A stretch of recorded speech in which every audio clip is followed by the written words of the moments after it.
Bom dia a todos, em nome de Jesus, paz seja com todos. Que a graça do nosso Deus, o amor do Senhor e a presença do Espírito Santo seja contigo, em nome de Jesus. Irmãos, eu estava meditando neste momento um texto que está em 2 Timóteo, no capítulo 2, versículo 24 ao 26. 3 versículos, 24, 25 e 26. Irmãos, e é algo que nós precisamos estar atentos, que nós precisamos entender algo bem profundo que está contido nesses 3 pequenos, mas tão valiosos e tão tremendos e tão reveladores para os nossos dias atuais. A palavra de Deus diz assim: ao servo do Senhor não convém brigar, mas sim ser amável para com todos, apto para ensinar, paciente. Deve corrigir com mansidão os que se lhe opõem, na esperança de que Deus lhe conceda o arrependimento, levando-os ao conhecimento da verdade, para que assim voltem à sobriedade e escapem da armadilha do diabo, que os aprisionou para fazerem a sua vontade.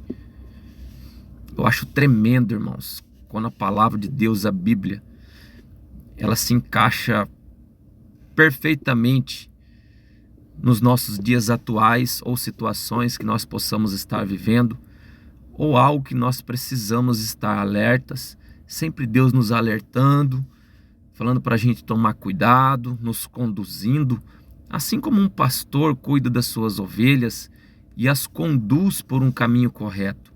É assim que Deus faz, através da palavra dele, através da Bíblia, através das Sagradas Escrituras. Ele vai nos conduzindo, nos alertando, nos conduzindo, nos mostrando aquilo que nós precisamos estar fugindo, nos mostrando as coisas que a gente precisa se apegar.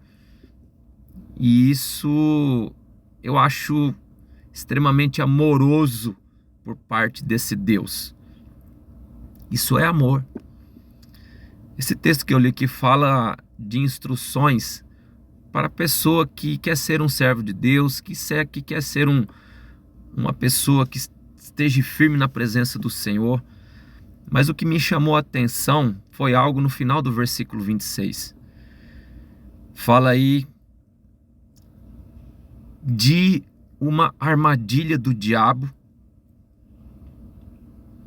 e que existe pessoas aprisionadas nessa armadilha.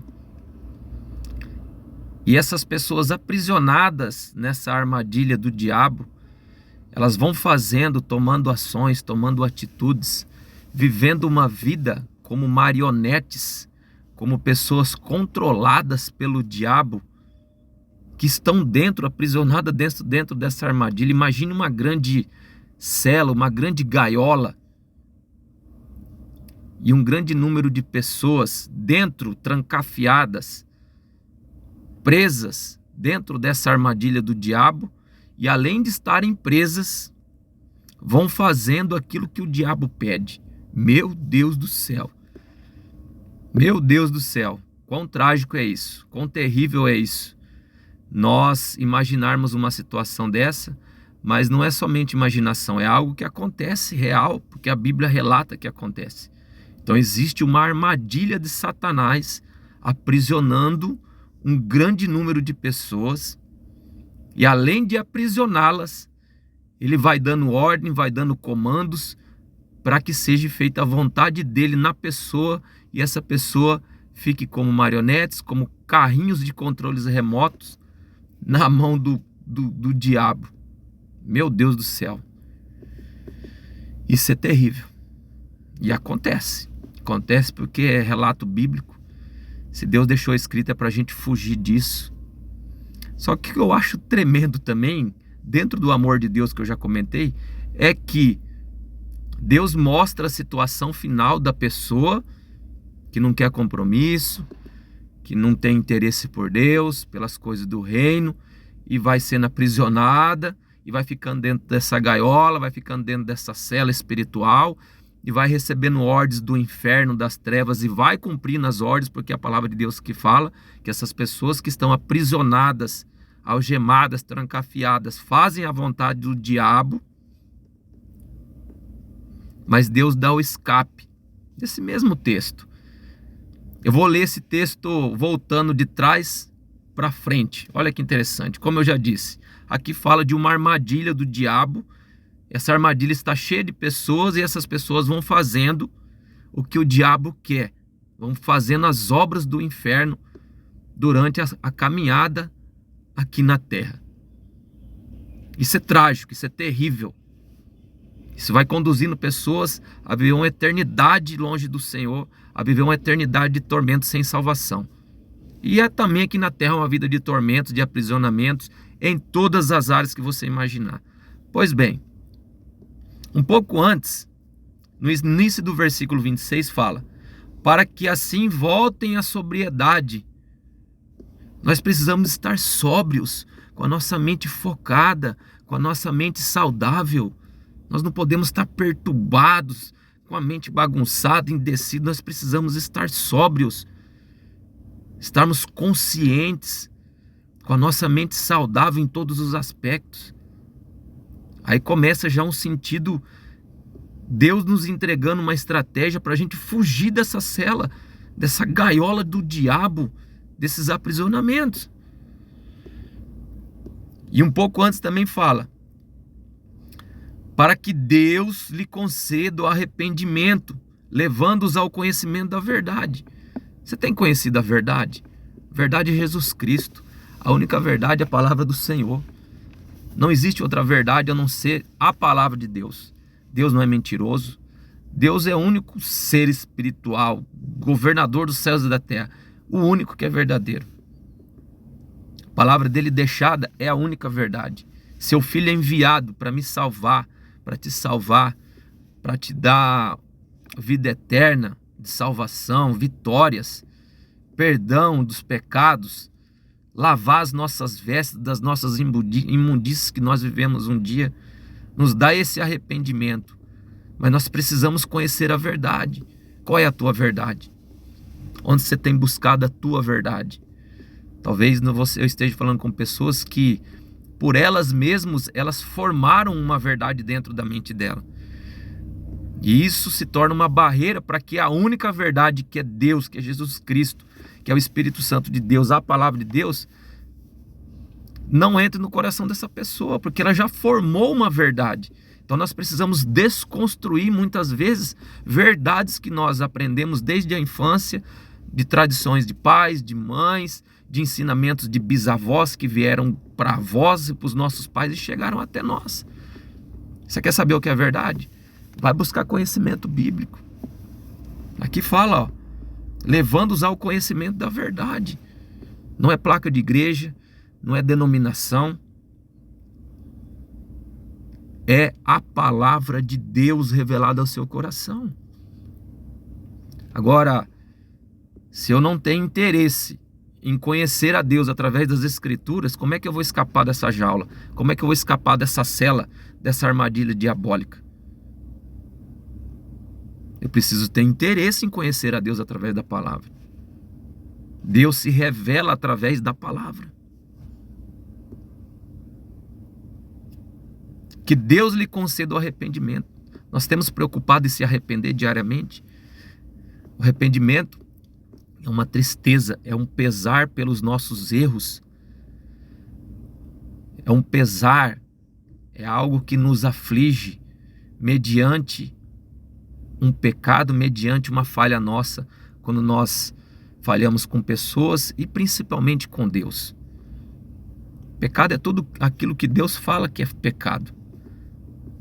Se Deus fala que tal situação é pecado e eu vivo aquela situação, eu preciso viver o arrependimento.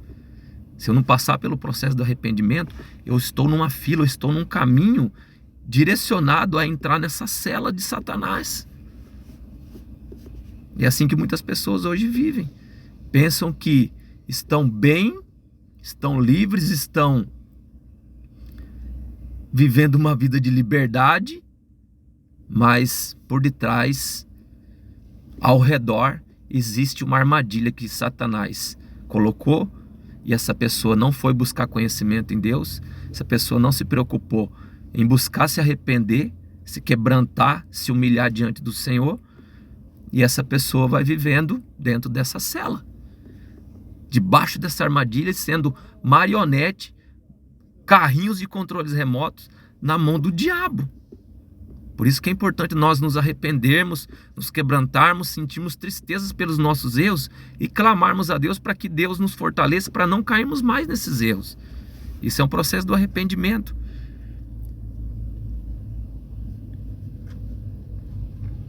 No início do 25 diz assim: deve corrigir com mansidão os que se lhe opõem, na esperança que Deus lhe conceda o arrependimento. Esteja suscetível a escutar a voz do Senhor. Não seja uma pessoa de dura cerviz, de coração duro, que você não tem interesse pelas coisas do reino, pela palavra, que se opõe. Então nós vemos aí uma sequência, uma oposição à verdade, uma oposição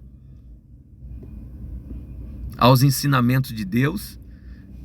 A pessoa não se arrepende, não tem interesse pelo conhecimento de Deus, não tem a mente sóbria,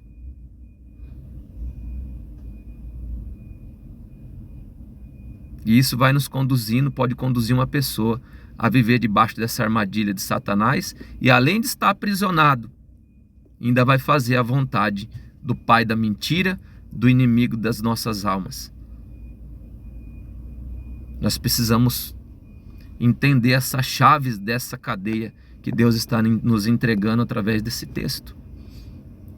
Talvez esteja falando com pessoas que estejam aprisionadas, amarguradas, angustiadas, às vezes sentimentos que fazem parte de um aprisionamento,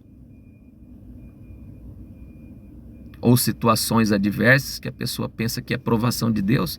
Muitas vezes a pessoa ela não tem interesse em arrepender, se opõe às verdades, não busca conhecimento dessa verdade deixada por Deus. A mente está sempre bagunçada, interessada em outras coisas, a mente voando, sem interesse, às vezes embriagada, às vezes drogada. Não é sóbria. Nós precisamos estar com a mente atenta, saudável ao que Deus está falando conosco. Mas que existe uma armadilha, que existe uma cela, existe uma jaula que pode prender e aprisionar pessoas. E essas pessoas serem bonecos, serem servos do diabo, serem carrinhos de controle remoto na mão do inferno, das trevas. Isso existe, porque a palavra de Deus nos relata. Que eu e você possamos fugir disso. Mas Deus nos dá a chave. Nós precisamos estar com a mente atenta nas coisas do reino, que Deus está falando, começar a cumprir, começar a obedecer, passar pelo arrependimento, se quebrantar, fugir daquilo que é errado, não se opor às verdades, buscar esse conhecimento de Deus, buscar conhecer a Deus, ter intimidade, relacionamento, comunhão com Deus. Isso é conhecer a Deus. Meu casamento já passou de 20 anos, graças a Deus. Esse ano eu vou fazer 24 anos de casado, para a glória do Senhor. Eu conheço a minha esposa. Por que eu conheço ela? Porque eu convivo com ela. Eu preciso conviver com Deus para me conhecer as verdades dele, o que é do agrado, o que não é. Agora, se eu não tenho intimidade, se eu não busco essa comunhão, se eu não busco conhecer a Deus, do que Deus deixou revelado para mim e para você, eu sou uma presa fácil para cair nessa armadilha. Busque conhecer a Deus, busque intimidade. Deus quer relacionamento pessoal com você. Relacionamento pessoal. Deus é um Deus pessoal. Ele fala em comunidade sim, ele fala em grupo sim, ele fala para um povo sim, mas Deus quer relacionamento pessoal contigo. É com você, é com o seu coração. E nós possamos fugir dessa armadilha. E Deus nos dá a chave, nos dá o caminho. Assim como eu disse, como um pastor que guia as ovelhas, é Deus sempre nos guiando para fugir. Como um pastor cuidava das ovelhas para fugir do caminho dos lobos, para fugir do caminho dos predadores. Deus continua atuando como pastor, nos conduzindo através da palavra. Olha que interessante. Que Deus te abençoe. Reflita nessa palavra, meu irmão. Existe uma armadilha, uma cela espiritual preparada pelo diabo, pelas trevas, pelo inferno, para me aprisionar e te aprisionar. E pegar a minha vida e pegar a sua, fazer dele bonecos, marionetes na mão dele. Que terrível, que trágico que isso é. Mas que possamos fugir mediante aos tipos de escapatórias que Deus nos dá aqui nesse texto. Não se opor à palavra, entender o arrependimento, viver ele diariamente, conhecer a verdade, conhecer a Deus, buscar o conhecimento de Deus e estar com a mente renovada, a mente sóbria, a mente boa, para as coisas do reino, é claro. Porque tem gente que tem a mente sóbria só para as coisas do mundo. Está aprisionado, está dentro dessa cela. Mas que em nome de Jesus possamos viver uma vida libertos no Senhor. Mas Deus deixa princípios. Reflita. Em nome de Jesus, Deus te abençoe. Você venha ter um dia abençoado. Em nome de Jesus.